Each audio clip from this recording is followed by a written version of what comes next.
Background saya dulu itu dari keluarga muslim, yang bisa dibilang cukup fanatik. Dididik juga, sangat fanatik karena saya bisa bilang diprogram ya, diprogram untuk menjadi, pendakwah, untuk mungkin yang perempuan jadi guru ngaji gitu, termasuk saya. Sayalah harapan terakhirnya karena anak terakhir.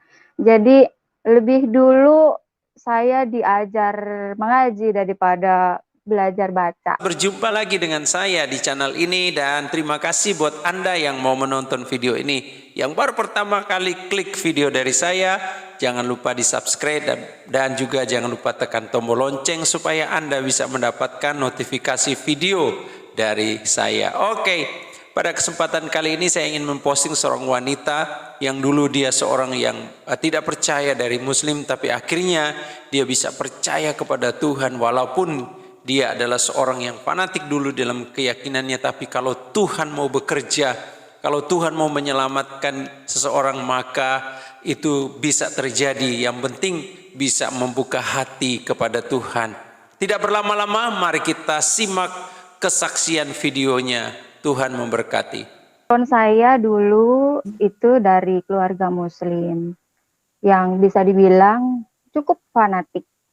Saya anak pertama dari 5 bersaudara, tapi kemudian Tuhan comot saya, lalu saya menjadi anak ke-9, diurus nenek, jadi anak terakhir, dididik juga sangat fanatik karena saya bisa bilang diprogram ya, diprogram untuk menjadi pendakwah, untuk mungkin yang perempuan jadi guru ngaji gitu, termasuk saya. Sayalah harapan terakhirnya karena anak terakhir. Jadi lebih dulu saya diajar mengaji daripada belajar baca. Ibu Budi. Jadi belajar Iqra dulu gitu. SD kelas 5 saya sudah ngajar baca Al-Quran. Kebetulan rumah kami halamannya tuh agak besar, terasnya bisa nampung sekitar 30-an anak-anak kecil, tetangga-tetangga sekitar ya. Jadi tiap sore itu belajar ngaji di rumah kami. Sayalah yang ngajar, pakai tikar, pakai meja kecil, saya yang ngajar. Mulai dari baca Iqra sampai baca Al-Quran. Nah, bertahun-tahun saya jalanin profesi sebagai guru ngaji. Saya pikir ya memang seharusnya saya yang menjalani ini karena saya nggak tahu yang lain, tahunya cuma itu aja. Nah, di seberang rumah kami itu, karena rumah kami pinggir jalan, saya selalu melihat ada sekumpulan anak-anak muda selalu berpakaian kemeja putih, celana hitam. Jadi ada rumah ibadah ternyata di seberang rumah kami. Sambil saya ngajar ngaji, ngajar anak-anak pakai lidi gitu, ngajar baca, sayup-sayup saya dengar mereka bernyanyi. Riang sekali. Nyanyinya begini yang saya tangkap. Hosana ku memuji Tuhan, Hosana ku memuji Tuhan. Begitu, terusnya itu seperti masuk ke jiwa saya. Setelah saya tahu mengenal Tuhan Yesus, ternyata apa yang pujian Tuhan Yesus, firman Tuhan Yesus yang sudah masuk tidak akan keluar dengan sia-sia, itu akan bekerja nanti. Itu akan berproses nanti. Nah, saya tidak bergaul dengan mereka karena tidak boleh, di keluarga kami itu sangat ketat. Pokoknya di luar agama kami itu kita nggak boleh bergabung, berkumpul, berteman. Ya hanya sekumpulan kami aja, gitu. Singkat cerita, makin bertambah umur, saya makin banyak bertanya ke keluarga, sebetulnya apa isinya yang saya ajarkan ke murid-murid saya, apa isi Al-Quran yang saya ajarkan ke anak-anak, saya nggak ngerti gitu. Kenapa harus di rumah ada Al-Quran terjemahan tuh ada banyak. Saya bilang, kenapa nggak saya ajarkan mereka bahasa Indonesia aja, baca Al-Quran pakai bahasa Indonesia, kenapa harus pakai bahasa Arab?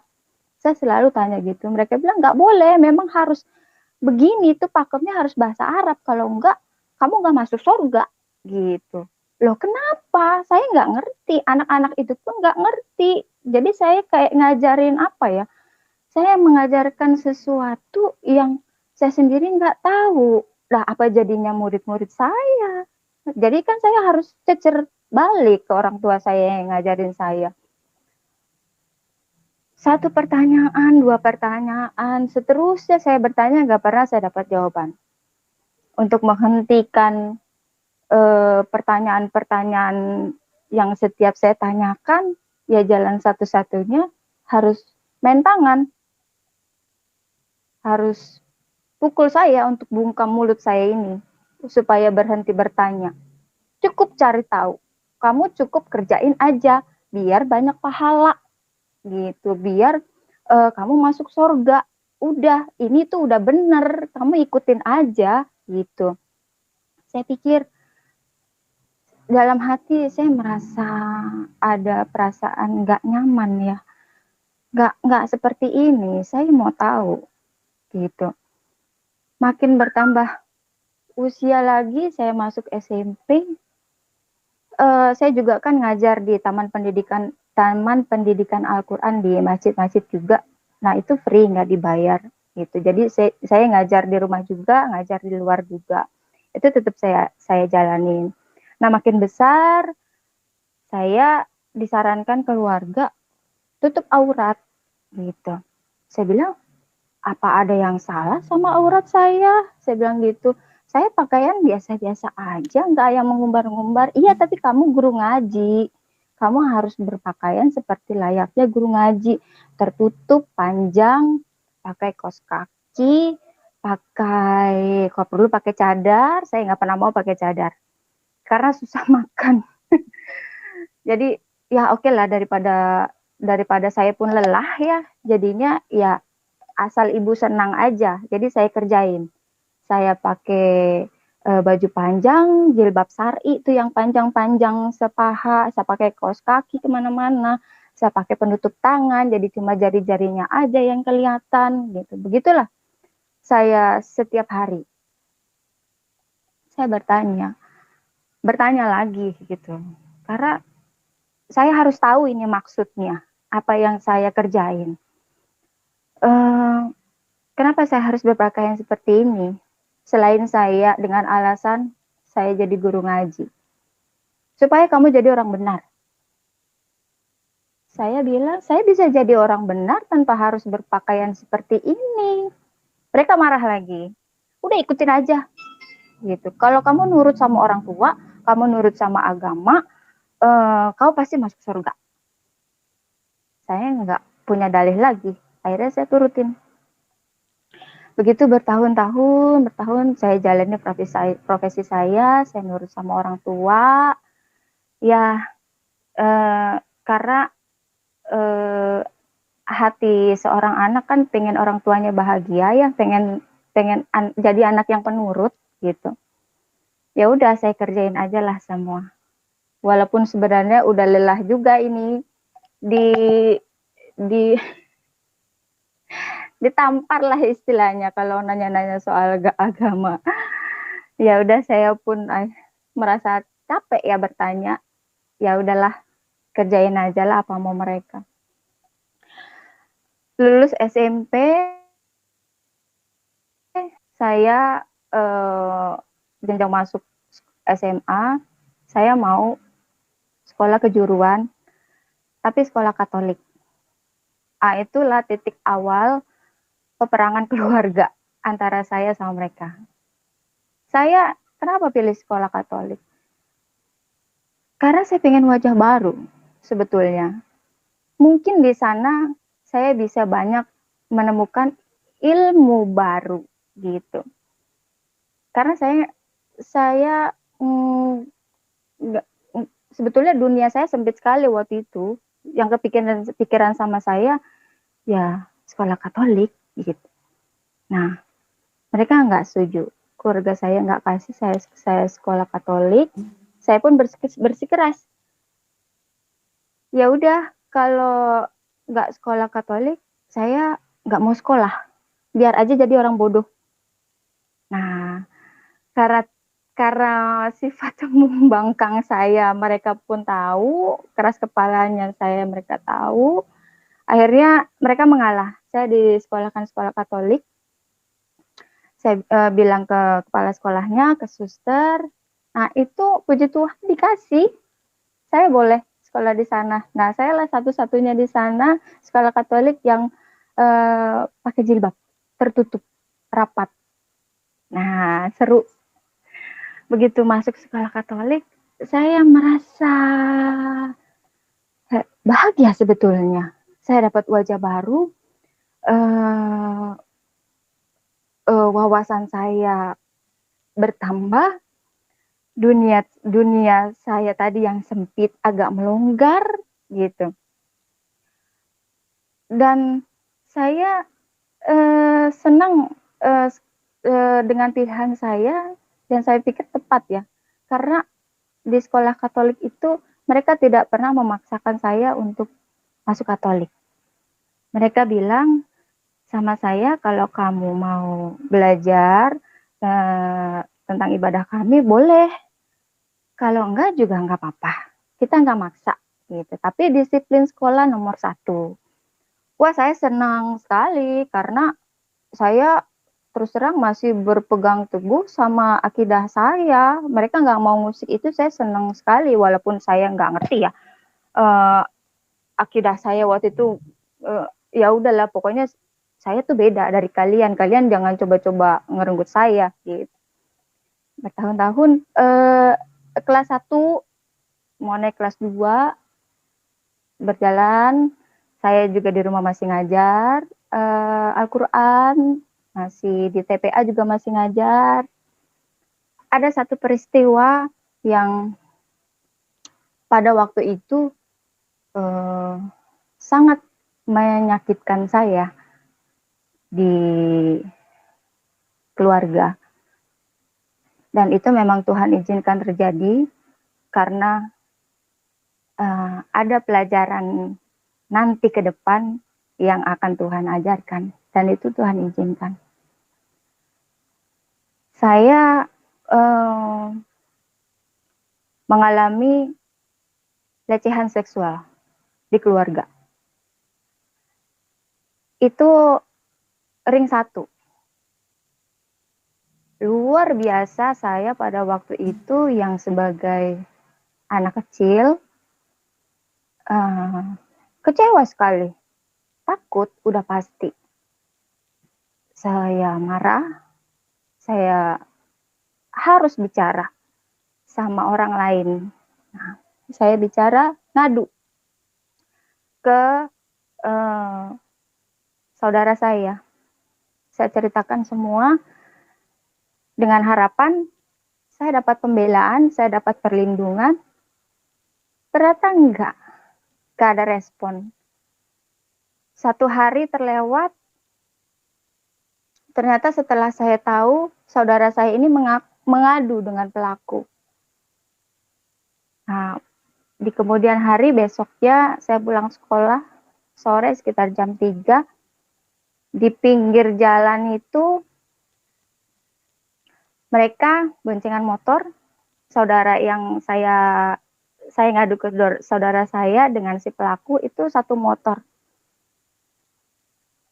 Dari belakang mereka itu memukul saya sampai saya pingsan pinggir jalan. Karena ya saya pikir mereka malu ya, aibnya udah saya bongkar, ada yang tahu gitu. Saya tahu-tahunya udah di rumah aja, udah dibawa orang aja gitu. Akhirnya mama saya tanya, ada apa? saya jadi takut cerita. Jangan-jangan nanti masalahnya jadi lebih besar lagi. Karena saya cerita saat sama satu saudara pun, saya dapat perlakuan seperti ini. Kalau sampai saya ngadu lagi, saya takut dimatiin. Gitu. Satu peristiwa itu terjadi beberapa, nggak selesai itu masalah nggak selesai, terkubur aja, dan saya memilih diam. Beberapa bulan kemudian saya dapat satu lagi perlakuan kurang ajar dari ring satu saya juga, dengan orang yang berbeda, orang yang satu atap sama saya, dari kecil, sama pelecehan seksual juga. Puji Tuhan, Tuhan masih melindungi saya ya.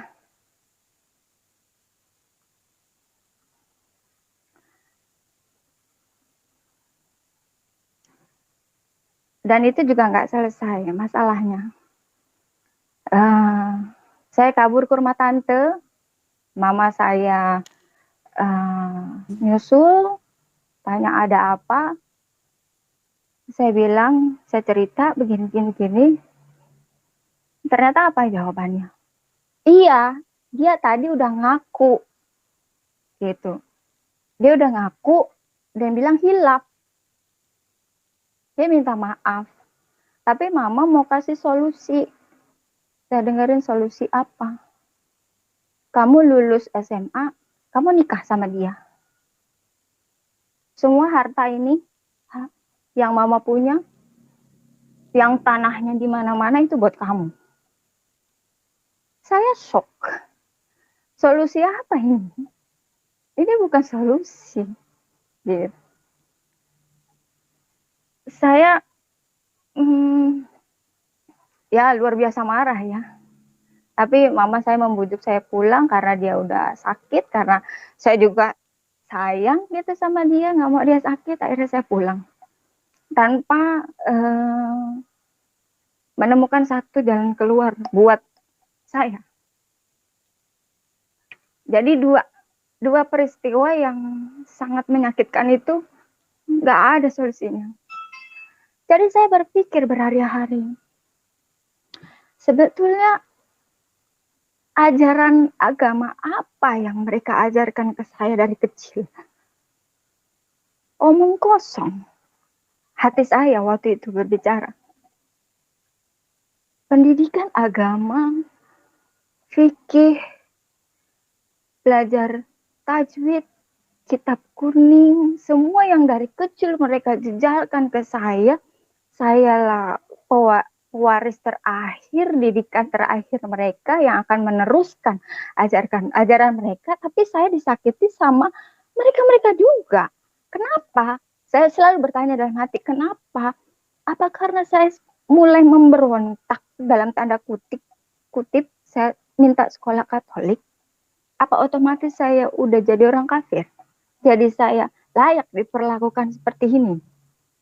Saya selalu bertanya dalam hati seperti itu. Kenapa mereka tega?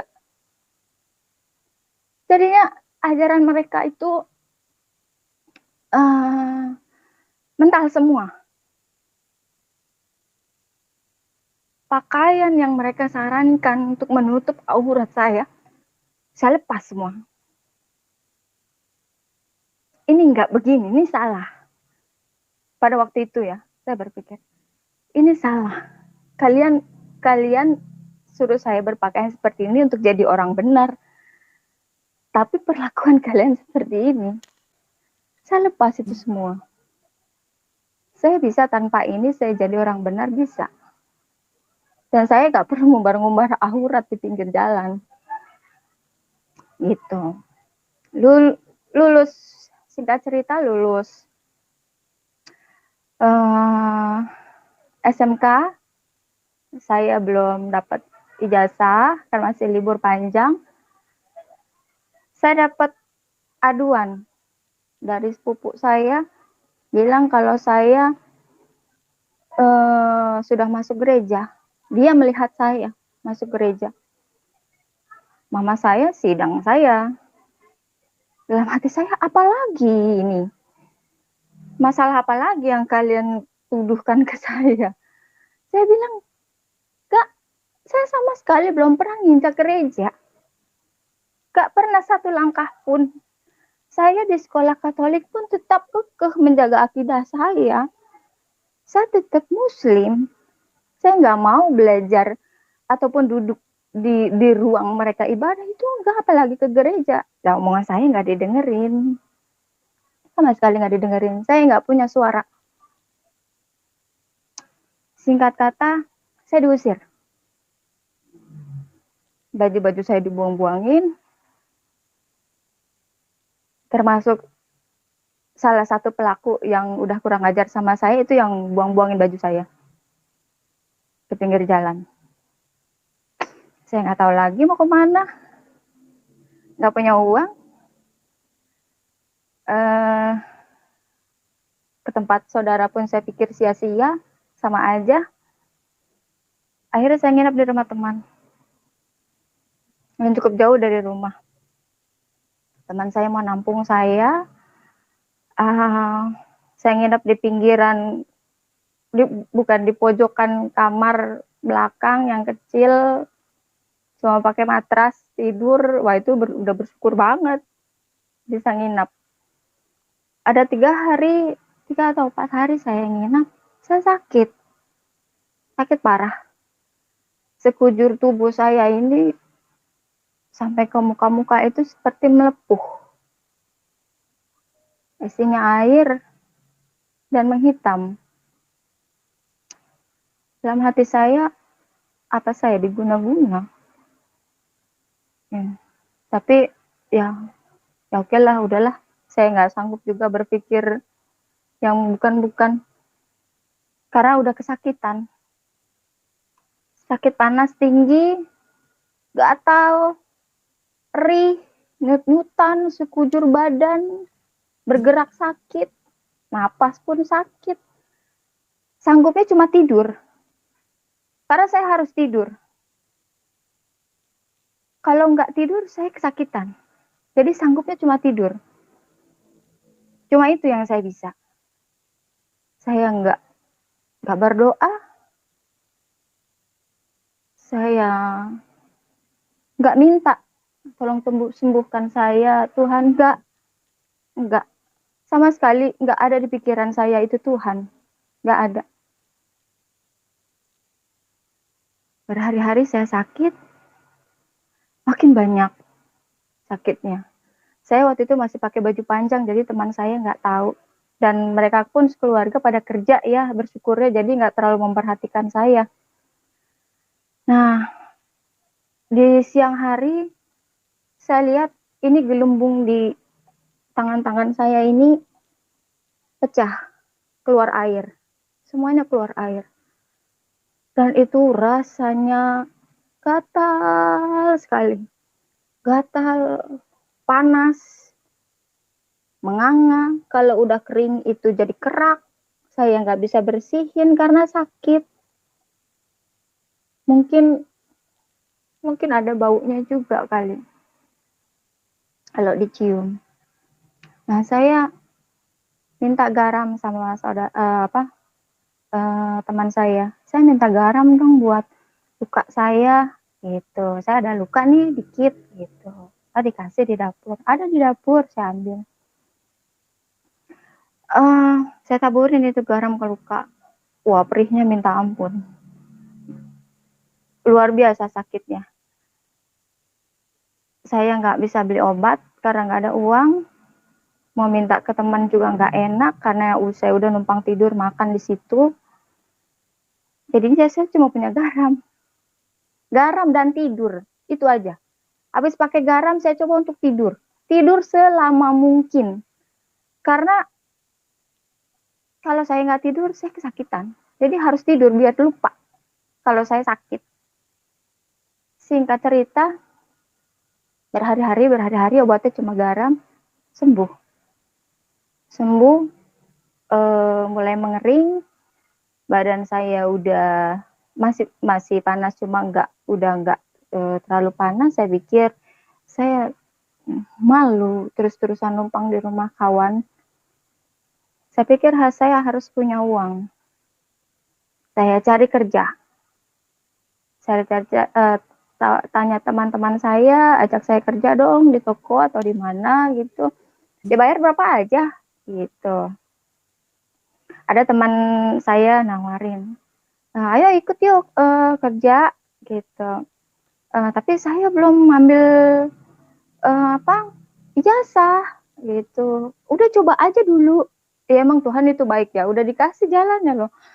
Saya dapat kerja tanpa uh, diminta ijazah.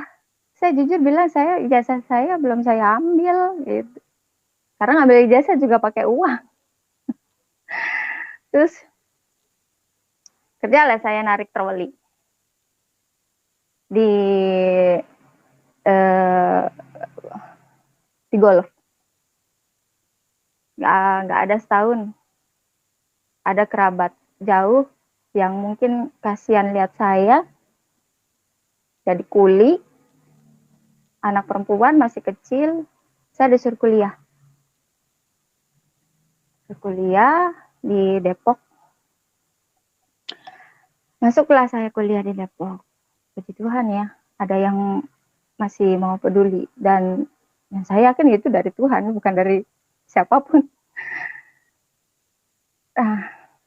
Dari masuk semester 1 sampai semester 3, dari pertama saya diusir itu, saya sama sekali nggak bertuhan. Nggak melakukan ibadah apapun. Tidak sembahyang, karena itu yang saya tahu ya. Tidak berdoa, tidak baca Al-Quran apalagi. Tidak, pokoknya sama sekali nggak melakukan ibadah apapun. Nggak bertuhan lah ya. Mungkin hati kecil saya kecewa. Mungkin gitu. Jadinya saya nggak mau ibadah. Nggak mau sembahyang. Di satu ketika di kampus, teman-teman remaja Kristen membagi-bagikan selebaran. Ada ibadah, boleh datang hari ini tanggal sekian. Saya bilang saya boleh datang, boleh gitu. Mereka tahu saya mereka Muslim, mereka tahu.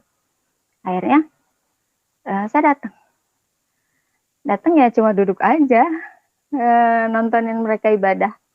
Saya pikir, wah, seru juga ya. Kok saya senang melihatnya. Gitu. Terus saya ngobrol-ngobrol, mereka baik sekali terima saya gitu. Mereka pun nggak memaksa saya harus, ayo ikutan nyanyi, nggak gitu. Selesai mereka ibadah, kami makan bareng. Saya tanya, di sini gereja yang seperti kamu di mana? Gitu. Oh ada di sini di Depok, misalnya. Saya dikasih selebaran juga. Itu saya simpan. Nah, udah. Saya pikir mungkin basa-basi kali saya ya. Udah, saya simpan aja itu di tas. Oke, kuliah seperti biasa. Berminggu-minggu. Suatu malam, itu malam Natal. Saya di kamar, kok saya rasa pengen ke gereja ya. Apa yang difitnahin sepupu saya pernah masuk ke gereja, ternyata emang harus kejadian, saya harus ke gereja. Saya pikir ini malam Natal, pasti banyak orang di gereja. Oke lah, saya tapi nggak tahu gereja di mana daerah sini. Saya ke tukang ojek, bang, itu malam sekitar jam 7-an, habis maghrib. Bang, anterin saya ke gereja. Diantarin lah ke gereja, ke pelosok-pelosok jauh. Saya pikir moga-moga saya nggak dibawa kabur di pedalaman gitu, kiri kanan pohon. Tapi tibalah di depan gereja. Besar sekali dan ramai sekali. Di depan gereja itu ada tenda, ada bangku-bangku, dan orangnya banyak, rapi-rapi, cantik-cantik. Saya masuk. Ternyata gereja Katolik. Saya nggak tahu. Pokoknya gereja aja judulnya. Nah, dari antri mah tukang ojeknya, ya dia juga tahunya gereja. Nggak cerita, ikut prosesi ibadah. Saya ikutin ibadahnya sampai selesai.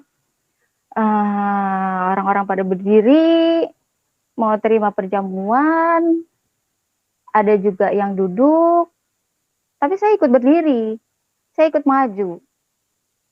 Saya ikut perjamuan, disuapin roti perjamuan, minum anggur dari satu cawan yang sama. Nah, ini saya baru tahu ternyata di kemudian hari.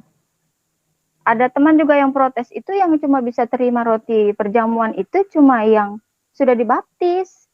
Lah saya mana tahu, saya hanya ngekor aja. Bahkan waktu itu baptis aja saya nggak tahu apa itu baptis. Cuma ngikut-ngikut orang aja. Ya udah. Cuma saya berpikir ketika terima perjamuan, kok kenapa saya harus disuapi? Kenapa saya harus minum dari satu cawan rame-rame? Saya berpikir higienis waktu itu ya, waktu itu. Kenapa harus satu gelas rame-rame, bekas mulut orang gitu. Udah dari situ saya nggak pernah datang ke gereja lagi, nggak. Berminggu-minggu, berbulan-bulan saya nggak datang-datang lagi ke gereja. Saya ingat, saya punya selebaran jadwal ibadah gereja yang teman kampus saya itu. Ternyata nggak jauh dari tempat saya. Saya datang hari Minggu. Gitu saya datang. Wah, ini dia. Dalam hati, wah senangnya minta ampun. Saya senang pujiannya. Walaupun saya belum hafal ya. Saya bergembira, sukacita. Saya happy luar biasa. Saya belum mengerti ya. Paling tidak saya paham apa yang dikotbahin ya. Karena pakai bahasa Indonesia kan saya mengerti gitu. Nah, timbul rasa keingintahuan saya lebih lagi. Timbul rasa haus saya. Jadi kalau ada KKR di mana saya datang. KKR jauh lagi di mana saya datang. Hari Minggu adalah hari yang saya tunggu-tunggu karena saya mau gereja. Gitu. Hari Minggu cepat, hari Minggu. Saya mau gereja. KKR di mana? Walaupun jauh, ibadah 2 sesi, 3 sesi, ayo. Pernah dari pagi sampai sore ibadah. Saking senangnya saya merasa seperti di rumah sendiri gitu. Itulah satu kegiatan, saya menemukan satu kegiatan baru ibadah saya yang saya pikir ini dia gitu. Ini dia yang bikin hati saya merasa home. I feel home gitu. Seperti harus saya kembali. Ya mungkin yang anak-anak Tuhan mengertilah apa maksud saya. Bahagia luar biasa.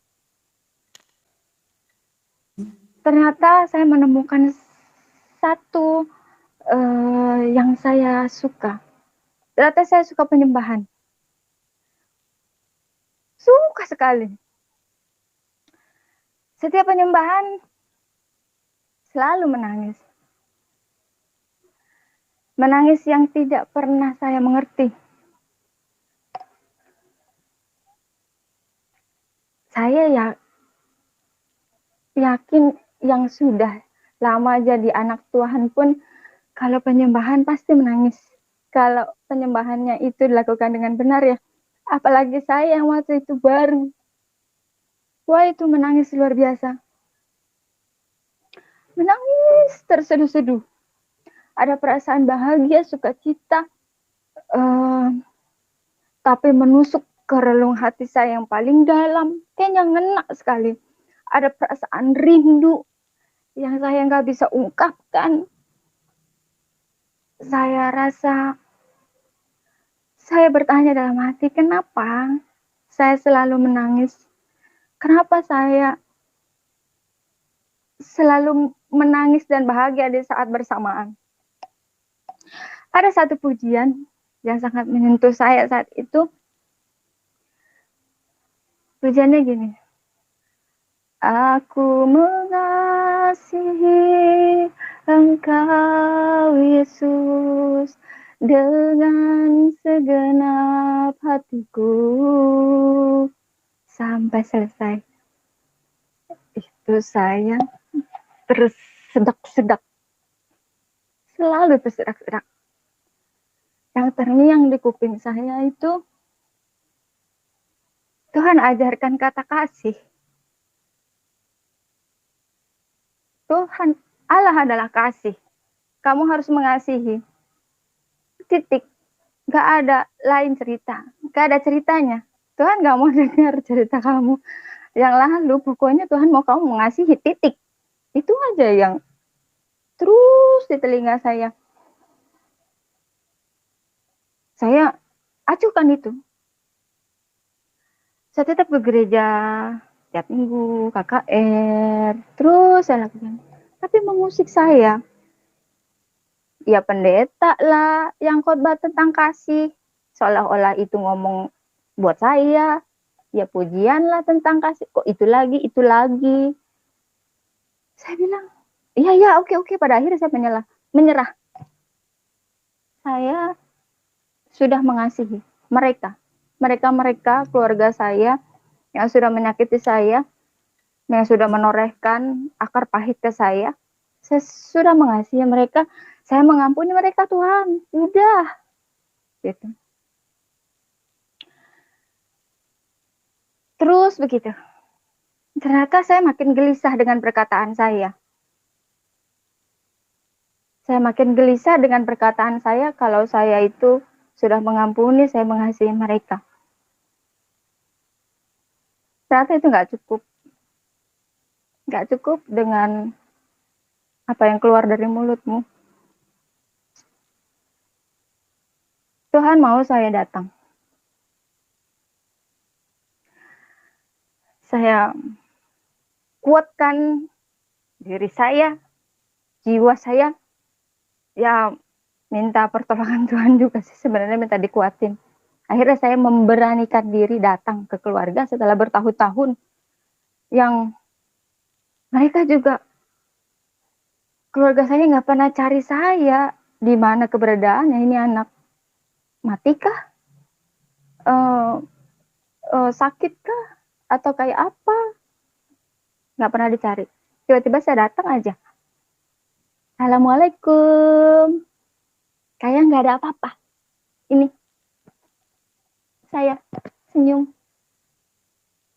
Itu pergulakan batin yang luar biasa. Saya harus datangi mereka satu persatu. Saya harus pegang tangannya, salim tangan mereka, walaupun tangan saya ditepis, saya dibilang kafir, haram, saya nggak peduli. Saya harus ngobrol seperti biasa. Saya harus pasang wajah manis, tapi sebetulnya hati saya bergejolak, perang sama diri saya sendiri. Saya agak bertanya juga waktu itu sama Tuhan, kok saya yang diperlakukan gak adil? Kenapa harus begini? Gitu. Kenapa Tuhan? Kenapa harus saya minta maaf? Toh mereka wajahnya biasa-biasa aja, kayak nggak merasa bersalah gitu, kayak nggak berdosa. Ya sudahlah ya, saya tetap tetap kerjakan apa yang Tuhan mau. Tuhan bilang, kamu harus punya kasih dan lakukan itu. Gak cukup dengan mulut. Saya lakukan itu, sama juga prosesnya. Saya terus temui mereka, lebaran saya datang, seperti biasa. Ada berkat pun saya kasih, mereka terima. Mereka udah mulai nggak bertanya tentang agama saya, mungkin mereka udah tahu ya. Sebenarnya saya nunggu-nunggu juga mereka tanya. Tapi mereka nggak pernah tanya itu. Mungkin mereka udah tahu dari cara berpakaian saya yang terbuka begini, cara bicara saya yang mungkin beda. Mereka anggap ya dulu masih kecil lah ya, dulu masih kecil. Begitu prosesnya sekian lama, mereka sakit pun saya bantu urusin, bersenda gurau sama mereka, sampai akhirnya rasa dendam itu, rasa sakit itu, rasa pedih, rasa marah sama mereka, rasa marah sama dunia, rasa marah sama orang banyak, itu udah nggak ada lagi. Itu udah hilang. Nah itu luar biasanya Tuhan ngajarin ke saya tuh, kata pertama itu kasih. Itu didikan yang luar biasa yang nggak pernah saya dapetin. Nah, itu luar biasa sekali prosesnya.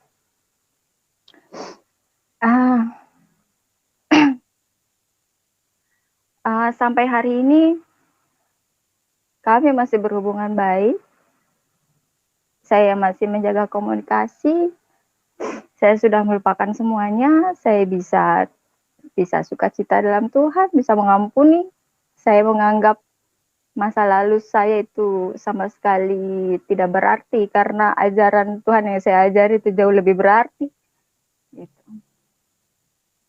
Dan ya puji Tuhan, sampai hari ini pun Tuhan masih memproses saya, masih banyak sekali ajaran-ajarannya yang masih terus diajarin ke saya.